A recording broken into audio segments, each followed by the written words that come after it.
Hey guys, so I tend to always say the most important person in the room is you.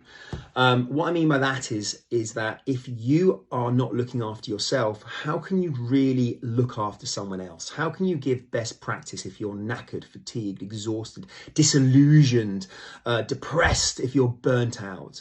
Now, this is a bit of a shout out mainly to students and new graduates, because you guys, when we look at the research, tend to be most at risk of burnout, especially within physiotherapy, physical therapy, or manual therapy in general. How can we try to reduce burnout? There's a few things that I've highlighted in the text below and links to the research as well. So things that I think are pretty good coping strategies. So number one for me is about understanding your workload. I think for me, learning to say no is an important tool. If you don't learn to say no, you are going to be inundated with work, people wanting you to do stuff, people just chucking stuff on your plate, doing too much, taking on too much is just going to be a downward spiral of feeling overwhelmed, and that can lead to subsequent problems. So learn to say no, take control of your work. Do what you need to, and if you have time, do more. But if you don't, learn to say no. Have good relationships with your colleagues. As much as I hate him, my business partner, Jimmy Michael, is a great guy to talk to. When I feel stressed, when I feel exhausted, when I feel disillusioned, when I feel overwhelmed, I pick the phone up and we have a chat and we can talk about it. We can have a chat. I can offload. Having a good relationship with a colleague or a work colleague, someone who's a mentor, can be really, really important. You're not an island. This is the key thing. You have to work together in this profession. If you are an island on your own, it can be very, very challenging. You need a work-life balance. You can't just work.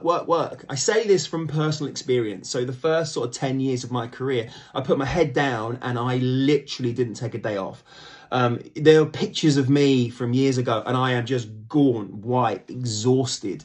You can't give best patient care. You can't do your best work if you are absolutely knackered.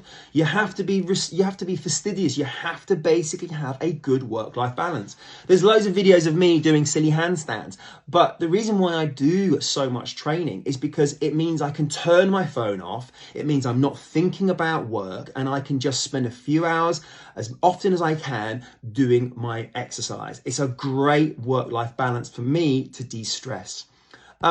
Setting boundaries. Oh my God, guys, you have to set boundaries with your patients. You cannot take on all of their emotional stress, their pain, their problems on top of yours.